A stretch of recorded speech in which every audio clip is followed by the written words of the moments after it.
There is a UK charity called Changing Faces, and it is a charity to support people who live with a visible difference.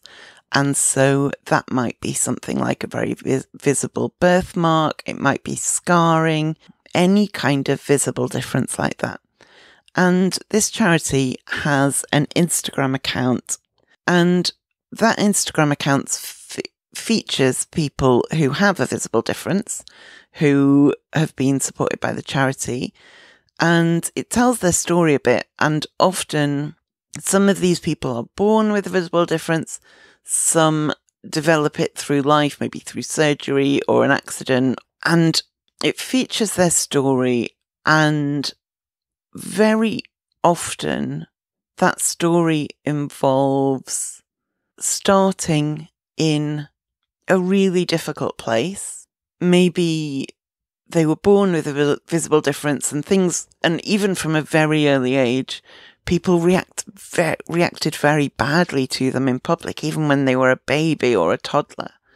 Or they might have been okay until they started school, and then other kids started picking on them because they looked different. Or it might be somebody who got very badly burnt as an adult and so lived their life until they were 25 looking one way and then suddenly looked very different, and had to deal with the trauma of that and people's reactions. You know, how hard it was to live in a body that people reacted to so badly. And then often in these stories, there is a shift to, and now I don't care what people think, I am fine. Or, and now I'm learning to care less about what people think because I have people who love me and that's all I need. Or I'm learning that society's demands for how people look are unreasonable and that not everybody can fit into them, and that's okay. And what is not okay is society's demands.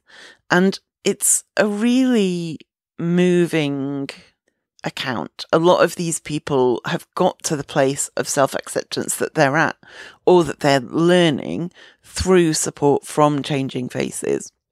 And I find that whenever they pop up on my feed, I'm fully rooting for whoever I'm reading about.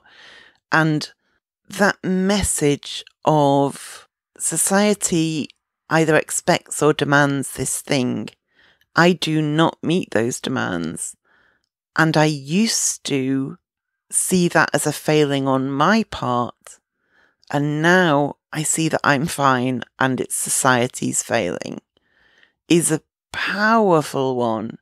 I will link to them at overcomecompulsivehoarding.co.uk. I really recommend you have a look.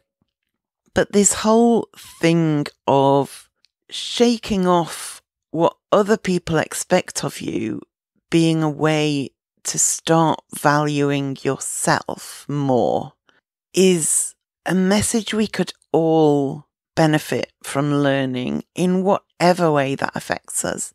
And one of those is not having to pretend we're fine when we're not.